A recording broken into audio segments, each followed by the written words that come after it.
curso de Química Orgánica 2 de la Universidad de Costa Rica. En este primer tema veremos la espectroscopía, que básicamente se trata sobre la interacción que hay entre la luz, o sea, la radiación electromagnética, y la materia. Es un tema súper importante en la física, pero también en la química, farmacia, cosmetología, ingeniería de alimentos, agricultura, en fin, es un tema que encontrará aplicación en múltiples disciplinas de la ciencia y de la vida común.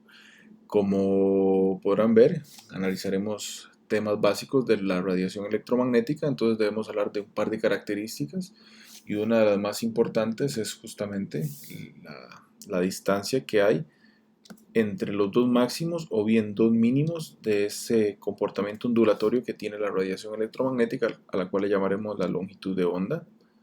Esa longitud de onda también es una de las características que tiene la radiación electromagnética, pero no la única. También cuántas veces pueda pasar por un punto fijo esa radiación electromagnética es un indicativo de frecuencia. Entonces lo representaremos con este símbolo. Y estas dos características de longitud de onda y frecuencia es lo que caracterizarán a la velocidad a la que viaja la radiación electromagnética, que es la velocidad de la luz. Otra de las características importantes de la radiación electromagnética es la energía que posee. Entonces esta energía está en función básicamente de una constante que le llamaremos la constante de Planck y la frecuencia. O sea, a mayores frecuencias, o sea, cuanto más veces pueda pasar esta radiación electromagnética por un punto fijo, mayor energía será. Y de hecho más peligrosa es esa radiación. Bien sabemos, como podemos ver acá, que los rayos X no podemos estar expuestos mucho tiempo a esta radiación, dado que tiene una frecuencia muy alta. ¿A qué se refiere a una frecuencia muy alta? Bueno, que pasa muchas veces por un punto fijo. Y al pasar muchas veces por un punto fijo, va a influir en que la longitud de onda, eso que hablábamos acá de longitud de onda, será muy pequeña. Como verán en esta representación gráfica, obviamente acá se ve que la longitud de onda será bastante pequeña. Entonces es inverso, tiene una relación inversa la longitud de onda y la frecuencia. Entonces, dicho de otro modo, también podemos representar la energía eh, en términos de longitud de onda, que eso viene siendo pues la constante de Planck por la velocidad de la luz entre esta longitud de onda. Y acá tenemos el caso contrario, pues en este caso a mayor longitud de onda menor energía. Entonces repetimos, son dos cosas muy importantes para entender bien esta materia: a mayor frecuencia mayor energía y a mayor longitud de onda menor energía. Tienen una relación inversa. De hecho, por eso las ondas de radio, las ondas de microondas son las menos peligrosas y son las que tienen una longitud de onda mucho más amplia, del tamaño de edificios hasta el tamaño de seres humanos, puesto que tienen una frecuencia bastante baja. Entonces, este otro gráfico que tenemos acá también nos representa un poquito cómo son esos tipos de longitudes, como lo ven acá en longitud de onda, radio, microondas y radiación con mucha frecuencia, que ya se le llama radiación ionizante porque pueden llegar a romper enlaces como rayos gamma, rayos X. Y la que veremos en nuestra clase de hoy será la infrarroja. Entonces avanzaremos bastante en la parte de infrarroja, en la cual veremos básicamente vibraciones moleculares, esencialmente. Entonces, la espectroscopía infrarroja, ¿qué es lo que vamos a obtener? O sea, ¿cuál va a ser la principal función de esta espectroscopía? La principal función de esta espectroscopía es reconocer grupos funcionales. Como ustedes pueden ver acá, podemos identificar si una molécula tiene OH, si existen enlaces de tipo CH, si hay dobles enlaces o triples enlaces de alquinos, si tenemos nitrilos, si tenemos también carbonilos, etc. Podemos identificar mucho de estos grupos funcionales usando la espectroscopía de tipo infrarroja. Entonces, ¿qué es lo que observamos en la espectroscopía infrarroja? Bueno, primero que todo hay que saber el término energético en el que se basa. Básicamente vamos a andar en regiones desde 2.5 hasta 25, todo esto por 10 a la menos 4 centímetros, hablando en términos de longitud de onda. en ese ámbito energético o en ese ámbito de longitud de onda nos vamos a manejar. Recuerden que se puede caracterizar tanto por longitud de onda como por energía usando la constante de Planck y la frecuencia. Esto viene siendo un equivalente a 4.6 o bien a 46 en unidades de kilojulios por mol. ¿Okay? En ese ámbito nos vamos a mover. Ese ámbito es el que nos va a producir diferentes vibraciones en las moléculas. ¿Qué tipo de vibraciones? Bueno, para eso vale la pena observar básicamente este tipo de diagrama que observamos acá. O sea, una molécula puede tener diferentes tipos de vibraciones, a la cual le podemos llamar estiramientos. Esta de acá arriba se representa, un estiramiento simétrico. Pueden haber estiramientos asimétricos, o sea que un enlace se acorta, el otro se alarga. Puede haber también lo que le podríamos llamar como un tipo de aleteo, en el cual un enlace entra, el otro sale. Y también existen otro tipo de movimientos como el balanceo, tijereteo, esto le llamamos el balanceo, tijereteo, y también las flexiones, ¿de acuerdo? Entonces todo este tipo de vibraciones nos van a generar un tipo de señal en la espectroscopía infrarroja. Para continuar, entonces, ¿cómo se mide un espectro infrarrojo? Bueno, primero que todo, el espectro infrarrojo, como es una interacción entre luz y materia, en el eje de las Y, esto que tenemos acá, lo que nos da es la transmitancia. ¿Qué sería el porcentaje de transmitancia? Bueno, el porcentaje de transmitancia no es más que una relación entre por decirlo así, la luz que se mide en el equipo entre la luz incidente, o sea, se irradió con tanta luz, cuánto de esa luz que se irradió pasa y se multiplica por 100, ¿de acuerdo? Entonces, como ustedes ven, puede haber desde el 100% hasta el 0%. Si tenemos 0, significa que la sustancia absorbió mucha energía y hubo poca transmitancia. Cuando tenemos valores cercanos a 0, pues lo contrario. Significa que la luz, básicamente, la molécula casi no absorbió luz. Entonces, eso es lo que observamos en el eje de las Y. En el eje de las X, ¿qué es lo que estaríamos observando en este eje de las X? En el eje de las X lo que estaríamos observando es lo que se conoce como el número de onda. No hay que confundirlo con frecuencia, aunque tengan símbolos parecidos. El número de onda es básicamente esto que estoy representando acá. Es proporcional, de hecho, a la frecuencia. ¿Qué significa que es proporcional a la frecuencia? Bueno, significa que a mayor número de onda, mayor frecuencia y mayor energía vamos a tener de esas vibraciones que vamos a analizar. Entonces, en el eje de las Y, repito, lo que vamos a representar es un número de onda que la unidad típica son los centímetros a la menos 1. Ese número de onda tiene una demostración de su fórmula, es proporcional a la constante de Planck entre la velocidad de la luz por la raíz cuadrada de una constante entre la masa reducida. La masa reducida, me refiero a la masa reducida de lo que estamos analizando. En este caso, si es un enlace químico, pues a la masa de las dos sustancias. ¿Qué es importante ver de acá? Bueno, esto puede salir de una ley que se conoce como la ley de Hooke en física, que básicamente esta constante estará relacionada, esta constante K, estará relacionada con la fuerza que cueste comprimir o estirar un resorte. Entonces, entre más difícil sea, pues vamos a tener mayor número de onda, que recuerden, esto es en centímetros a lo menos 1, y que es proporcional a la energía. O sea, nos costará más energía hacer vibrar a ese enlace si la constante proporcionalidad es alta. Otra característica importante es la masa reducida. En este caso vemos que no es directamente proporcional, sino que es inversa. Significa que a mayor masa que tengan los átomos de ese enlace, menor frecuencia van a tener de vibración. Y eso lo podemos ver claramente en esta tabla, en donde tenemos pues acá carbono, carbono, carbono, y tenemos hidrógeno, deuterio y carbono. En este va aumentando la masa de hidrógeno, deuterio y carbono y podemos ver los valores de frecuencia. Esto en número de ondas, estos que están acá son número de onda. Acá tenemos 3000 centímetros a la menos 1, 2100 centímetros a la menos 1 y 1200 centímetros a la menos 1. Esto para los enlaces carbono-hidrógeno, carbono-deuterio y carbono-carbono. Como podemos ver, al aumentar la masa en uno de los dos átomos tenemos una menor frecuencia de vibración. Eso se puede explicar, claro está, por la expresión matemática de el número de onda, que es lo que se representa en el eje X de un espectro infrarrojo típico, como lo vemos acá. ¿Okay? Otra de las características importantes y que está más relacionado con esa constante del resorte, o sea, qué tan fácil es estirar o comprimir un resorte es el tipo de enlace. Tenemos un enlace simple, doble o triple. El enlace triple será un enlace más fuerte, piénsalo como un resorte, es mucho más difícil encoger o estirar un resorte que esté bien agarrado y por ende, como ustedes pueden observar acá, la vibración de un triple enlace es 2200, mientras que de un simple enlace es 1200. Entonces, esa fuerza o a mayor orden de enlace, mayor frecuencia de vibración. Y recordemos de nuevo que la energía es proporcional a la frecuencia y esta es proporcional también al número de onda. Entonces es más difícil hacer vibrar un enlace triple que un enlace doble y que un enlace simple.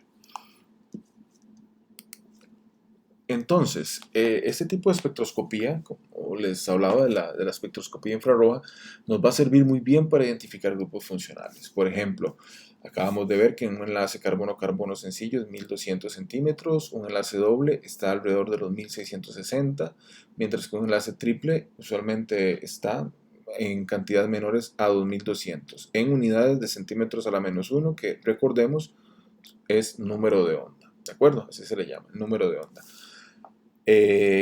Otra de las características importantes es que nos da mucha información química. Esa información química que podemos obtener es la fuerza de esos enlaces, como acabamos de hablar. Recuerden que eso está relacionado con la constante que hablábamos, ¿de acuerdo? O sea, vimos que el número de onda, de nuevo, está relacionado con la constante de Planck entre la velocidad de la luz por la raíz cuadrada de esa constante de resorte y la masa reducida.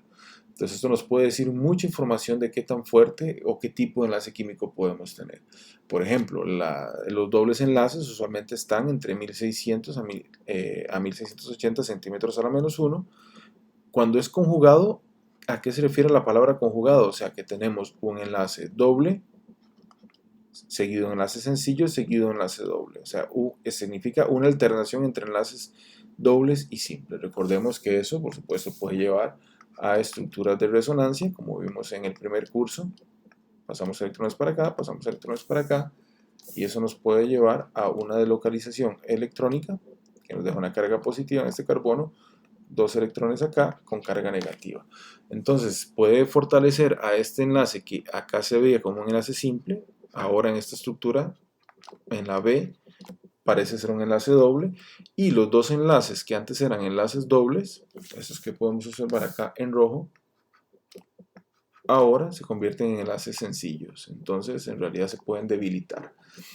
Como les digo, la espectroscopía de infrarrojo nos puede dar mucha información del tipo de enlace químico que tenemos, si es aislado, conjugado o bien aromático, que este tema lo veremos también más adelante, pero corresponde a un sistema cíclico que tiene más de dos enlaces conjugados. Como ustedes pueden ver, tenemos enlaces doble, simple, doble, simple, doble. O sea, tenemos una conjugación extendida en un sistema cíclico.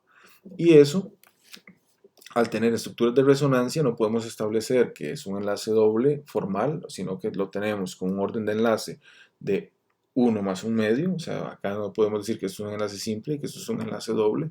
Se están alternando, entonces decimos que el orden de enlace es 1 más un medio, y por ende eso va a provocar consecuencias en la frecuencia de vibración de esos enlaces. Entonces, viéndolo de manera más sencilla, podemos ver acá cómo un doble enlace de un alqueno aislado va a absorber, o sea, le va a costar más vibrar y va a salir en 1645 porque tenemos certeza de que es un doble enlace.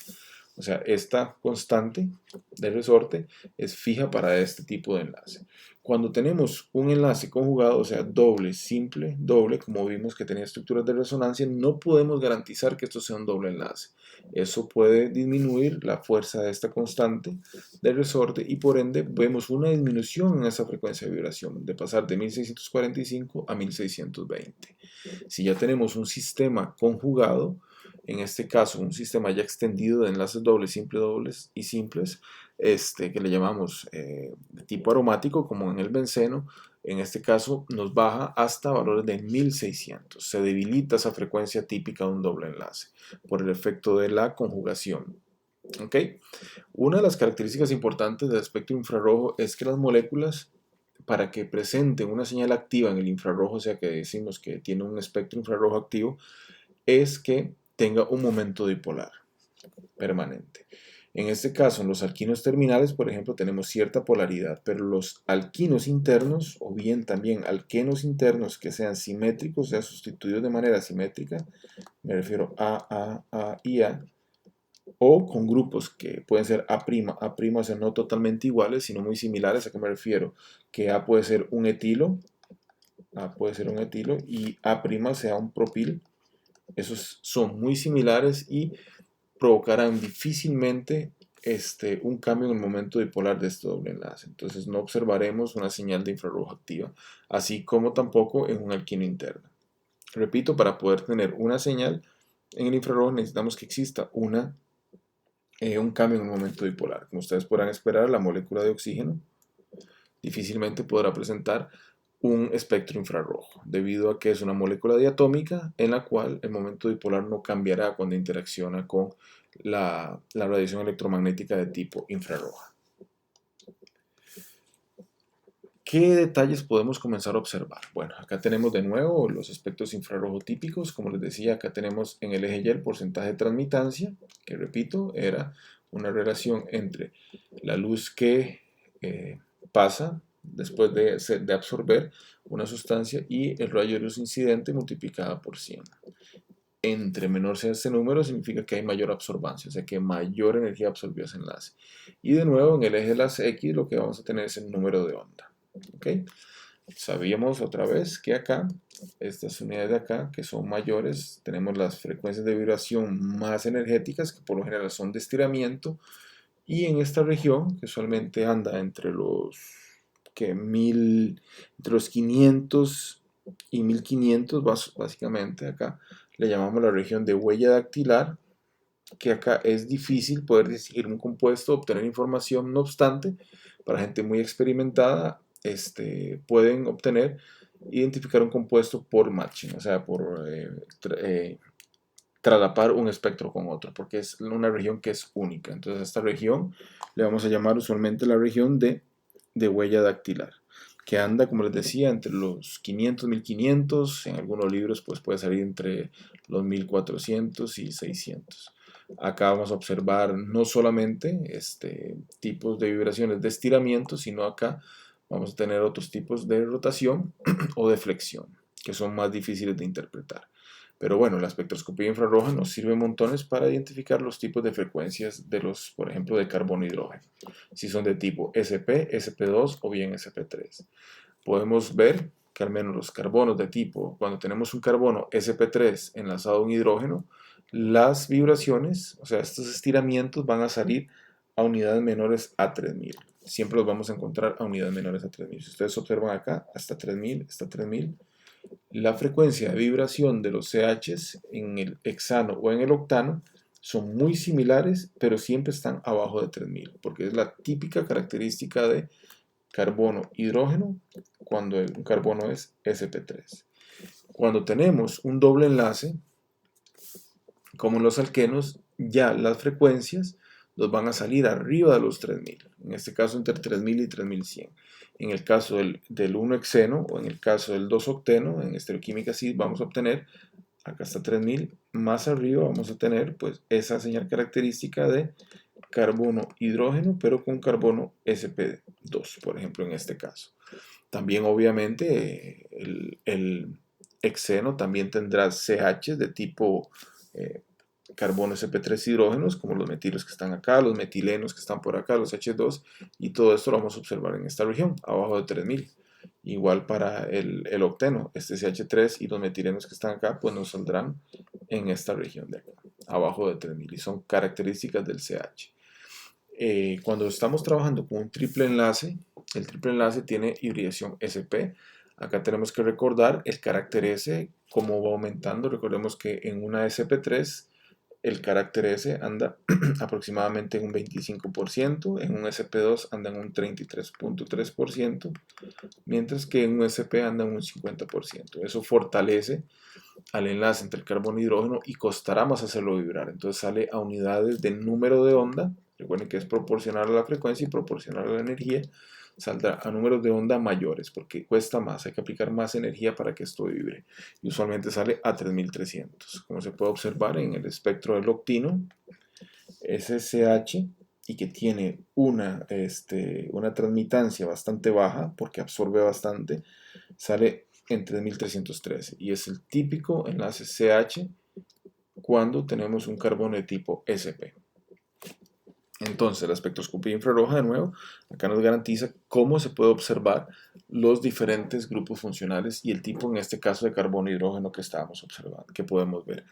Como les decía, cuando teníamos un alquino terminal, en este caso es un alquino terminal, me refiero a que tenemos un carbono, triple enlace carbono con hidrógeno, y en este caso, cuando tenemos un alquino interno, o sea, un triple enlace con un grupo R y otro grupo R para acá, R' y R doble prima, en este caso, este triple enlace tiene un momento dipolar cercano a cero, ¿de acuerdo? O sea, es poco polar, entonces no vamos a observar difícilmente señales de vibración de ese carbono-carbono, que ya lo veremos en las siguientes láminas, pero no aparece. En el caso del carbono, de triple enlace carbono de un alquino terminal, sí vamos a tener una señal activa de ese carbono triple enlace carbono, que está alrededor de 2119. Pero bueno, en la siguiente lámina veremos un poco más sobre este tipo de vibración de carbono, enlace carbono.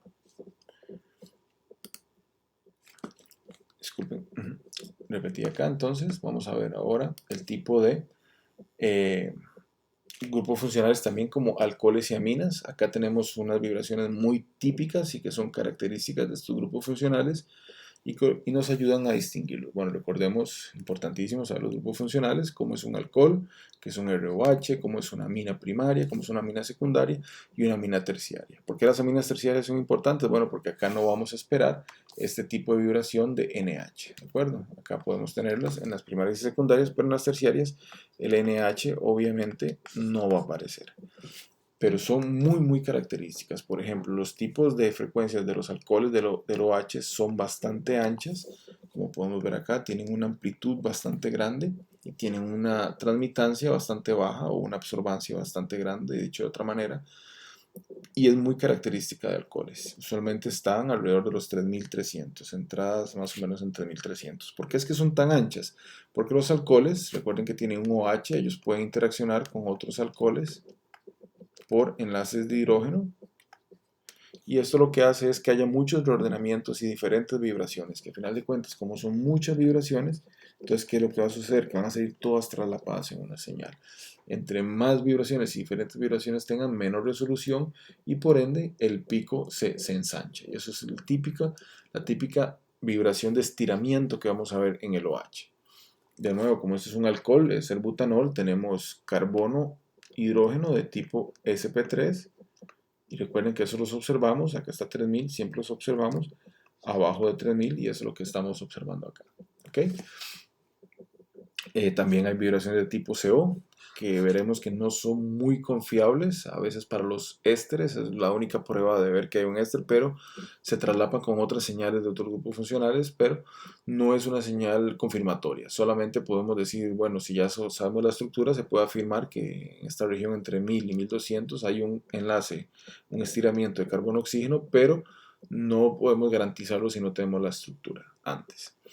El tipo de vibración del NH de una amina también sale alrededor de los 3300, pero esta tiene un tipo de picos más finos y más definidos y no absorben tanto, o sea, tienen una transmitancia mayor. Como se observa acá, tenemos un pico bastante menor con respecto a los OHs, ¿de acuerdo? Entonces, esa es la típica característica de estiramiento o de frecuencia de estiramiento del NH 3300. Como es propilamina, de nuevo, tenemos CH de tipo carbono hidrógeno sp3, pues acá está 3000, salen abajo de los 3000. Otro de los grupos funcionales típicos que podemos observar son los compuestos carbonílicos, en este caso, aldehídos, cetonas, ácidos carboxílicos también, y todos se pueden observar. Acá es importante ver, por ejemplo, recordando lo que acabamos de ver, que son de las frecuencias del OH, esas frecuencias de OH, básicamente en el tipo de los ácidos carboxílicos, salen centradas más abajo que los alcoholes. Los alcoholes están como en 3300, andan alrededor de 3000, un poquito más bajo quizás. Entonces igualmente son bastante anchas, pero si lo queremos ver centrado, es menor a 3300 siempre. Eso nos puede ayudar a caracterizar un ácido carboxílico. En el caso de las frecuencias de carbono, doble enlace oxígeno, como se pueden ver acá, esas andan alrededor de 1700, arriba de 1700, 1725, 1710. Entonces, si tenemos, por ejemplo, cetonas, aldehídos, esas se pueden reconocer muy fácilmente porque siempre tienen una transmitancia muy baja. Y eso es lo que observamos acá. Carbonilos, absorciones de carbonilos, siempre alrededor entre 1700 y menores a 1725. Siempre los vamos a observar por acá. Podemos reconocer lo que ya hemos visto. eh, Carbono hidrógeno de tipo sp3 abajo de 3000, como lo pueden ver acá, ¿de acuerdo? Igualmente acá tenemos 3000, siempre estarán abajo porque son de tipo carbono sp3 hidrógeno. Es importante ver, por ejemplo, acá también, que es una señal bastante característica, que es el enlace carbono-hidrógeno, también, pero de un aldehído, que este es un tipo de carbono distinto porque este es un sp2. Entonces, como es un sp2, cabe esperarlo a señales arriba, a números de onda mayores a 3000. No obstante, este es un caso atípico que sale como entre 2700 y 2800. Son dos señales usualmente, como ustedes los pueden ver acá, 2720, 2820, y es el típico estiramiento de aldehído, o sea, de carbono e hidrógeno con aldehído. ¿Cómo lo podemos diferenciar de los sp3? Bueno, porque usualmente salen un poquito más abajo, ¿de acuerdo? Como entre 2720 y 2820.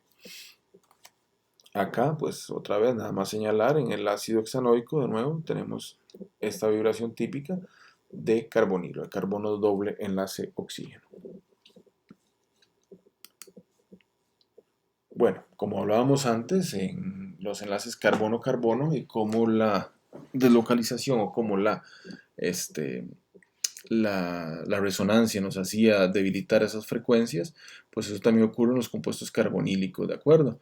Como ustedes pueden ver acá, acabamos de ver en esta lámina 6 que es típico 1700 menores a 1725.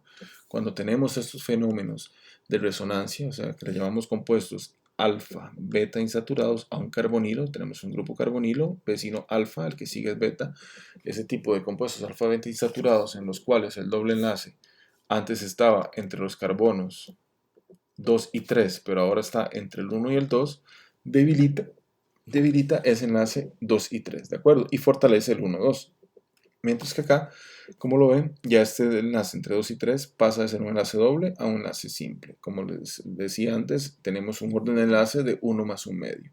Entonces, ¿qué consecuencia trae eso? Al no tener claramente que el enlace entre 2 y 3 es un enlace doble o simple, vamos a provocar una disminución en esa frecuencia, en esa energía para hacer vibrar este enlace. ¿Por qué? Porque no sabemos realmente si es un enlace doble o simple debido a esa consecuencia. Entonces, el número de onda va a ser menor a los 1700, usualmente entre 1685, como se puede ver acá para la ciclohexanona, cuando es alfabeto insaturado sale en 1685, 1690, 1687.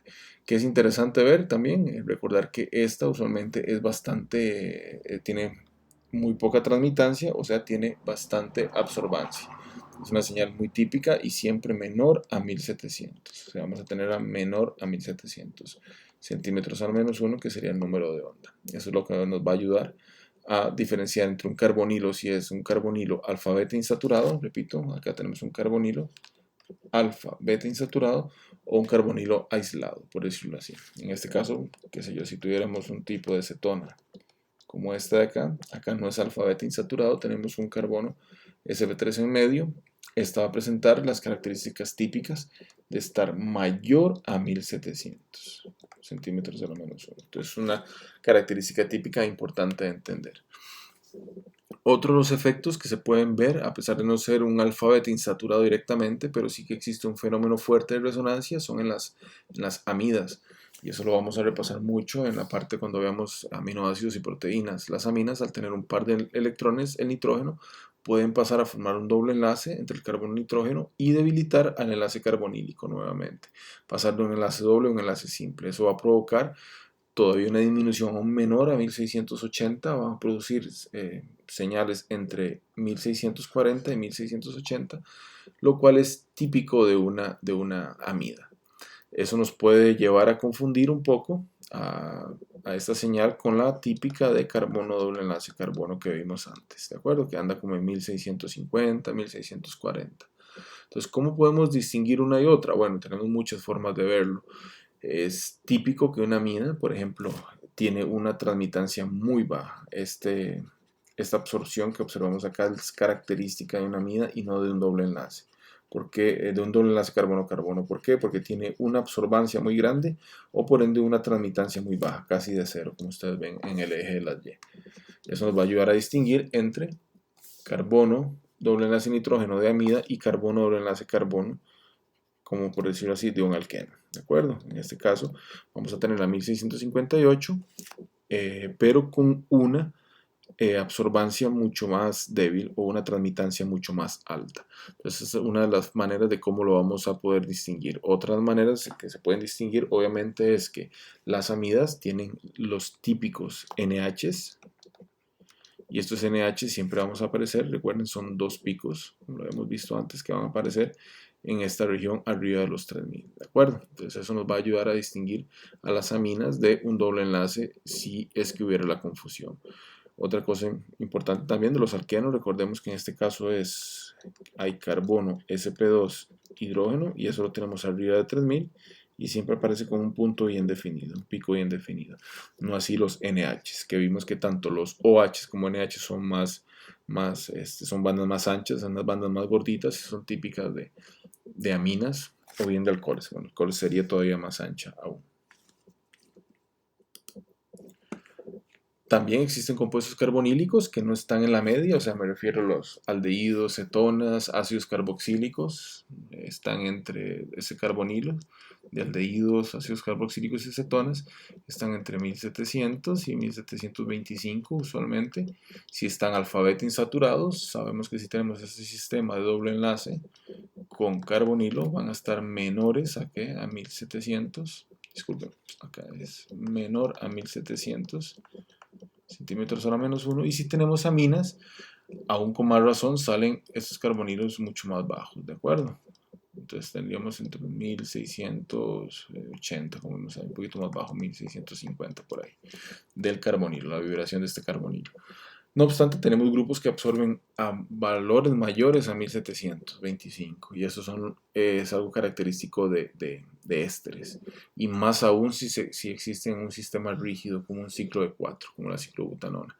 Entonces, una señal característica de ésteres que nos van a ayudar a distinguir de otros carbonilos es esta señal intensa que siempre vamos a tener de acá, que es la típica carbono doble enlace oxígeno, pero de ésteres, porque usualmente están arriba de 1725. En este caso 1752 nos puede dar una indicación de que es un éster y se puede, en este caso, ahora sí, pues corroborar porque vamos a encontrar la vibración de carbono-oxígeno, que está como en 1250 y que también es bastante intensa, pero en este caso es de carbono enlace sencillo. Entonces, repito, vamos a tener un carbono doble enlace oxígeno y un carbono enlace simple oxígeno. Uno va a salir a números de onda mayores a 1725 centímetros a la menos 1, mientras que el carbono oxígeno en este caso nos va a salir alrededor entre 1200 y 1250, entre 1200 y 1250, para distinguir ésteres en este caso. Bueno, también existen otra vez grupos funcionales como carbono triple enlace nitrógeno, carbono sencillo, carbono doble, ¿de acuerdo? Y podemos compararlo con el típico de carbono triple enlace carbono. Ya habíamos observado cómo son las características al aumentar o disminuir la masa, ¿de acuerdo? Como lo vimos con la ecuación de la frecuencia, para que revisen bien las diferencias entre un carbono triple enlace nitrógeno y un carbono triple enlace carbono. Lo que es importante es, de nuevo, acá vemos que al aumentar el orden de enlace, de simple, doble a triple, pues la frecuencia aumentará. Entonces los nitrilos, que es un típico grupo orgánico, por ejemplo con el butaronitrilo, tenemos un carbono triple enlace nitrógeno, y a diferencia de los carbono triple enlace carbono que usualmente son menos, o sea, presentan menos absorbancia o mayor transmitancia, son picos mucho más pequeñitos. Los carbono triple enlace nitrógeno, como el cambio en un momento dipolar es más grande, van a presentar una absorbancia mayor o una transmitancia menor. Vean que tiene valores de porcentaje muy pequeños de transmitancia. Y esto nos puede dar un indicativo de carbono triple enlace nitrógeno. Cuando aparece entre 1250, disculpen, 2250 más o menos aproximadamente, o los 2200. Es el típico frecuencia de estiramiento de un carbono triple enlace nitrógeno. Y repito, tiene una absorbancia importante, o sea, es un pico bastante intenso, como podemos verlo acá. Finalmente, para resumir, ya repasaremos más en las clases prácticas, pero acá queríamos darles una reseña de lo que es el espectroscopía infrarroja y recordar un poco las zonas en donde más o menos aparecen. Recordemos que los NHs aparecen usualmente como dos picos puntiagudos, los OHs bastante gordos, centrados en 3300. Los OHs de ácidos carboxílicos también bastante gruesos, pero su máximo está como a 3000, o sea, también bastante gruesos, pero como a 3000. Los de los ácidos carboxílicos, y tenemos los CHs que en función de si es SP3, SP2 o SP van a salir arriba o abajo de 3000. También podemos tener carbono, triple enlace carbono, carbono nitrógeno entre la región de 2000 y 2500, recordando que usualmente los nitrilos son más intensos que los carbono, triple enlace carbono. Así igualmente tenemos enlaces doble enlace carbono, carbono oxígeno y carbono nitrógeno, y la región de huella digital, que les decía es una región que hay que tener mucha experiencia para poder sacar información y que detallaremos más en la parte práctica. Bueno, gracias por la atención al tema de espectroscopía.